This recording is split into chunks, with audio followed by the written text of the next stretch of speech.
change model applied to the field of addiction.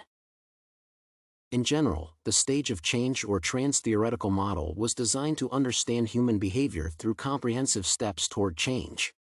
The stages of the model include pre-contemplation, contemplation, preparation, action, and maintenance. In the present day, the trance theoretical model is regarded as effective across multiple problems, including alcohol abuse, smoking, various behavioral addictions, school bullying, and weight control.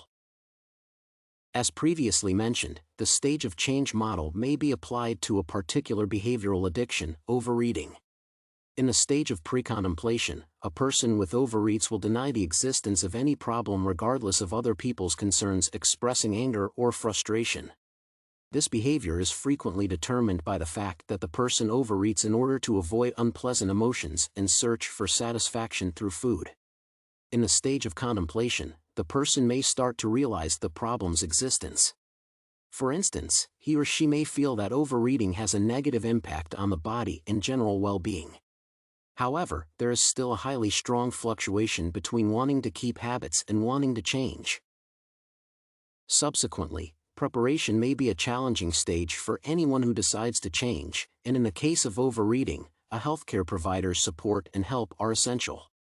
Support is necessary at the stage of actions, as well as there may be moves forward and backward. The person may follow a diet and start eating a lot from time to time. Finally, the stage of maintenance implies the person's achievement and changing of his or her disordered eating habits. As a matter of fact, any addiction may be regarded as a biopsychosocial spiritual disorder. Thus, it is impossible to evaluate and manage the change processes of those who suffer from addiction without considering the psychosocial aspects. That is why using the readiness assessment tool for addictive behaviors is a highly significant aspect of research and management in addiction psychiatry.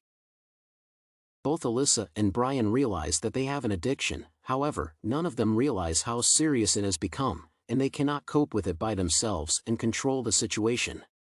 Although Alissa may understand that she needs change, and gambling has a negative impact on her life, she is not committed to change and refuses treatment.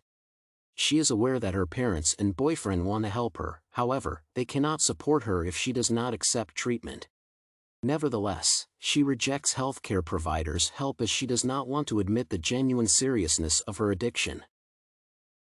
In turn, Brian realizes the seriousness of his addiction to crystal meth and promiscuous sex. In contrast with Alissa, he is more committed to change, especially when his beloved one listed what Brian has lost, is losing, and will lose if he does not change. As a result, he agrees to receive professional treatment as he understands that he cannot cope with his addiction by himself. For Alissa, it is advisable to explain that her addiction and related treatment do not make her mentally impaired person to change her decision concerning intervention and improve her rehabilitation readiness.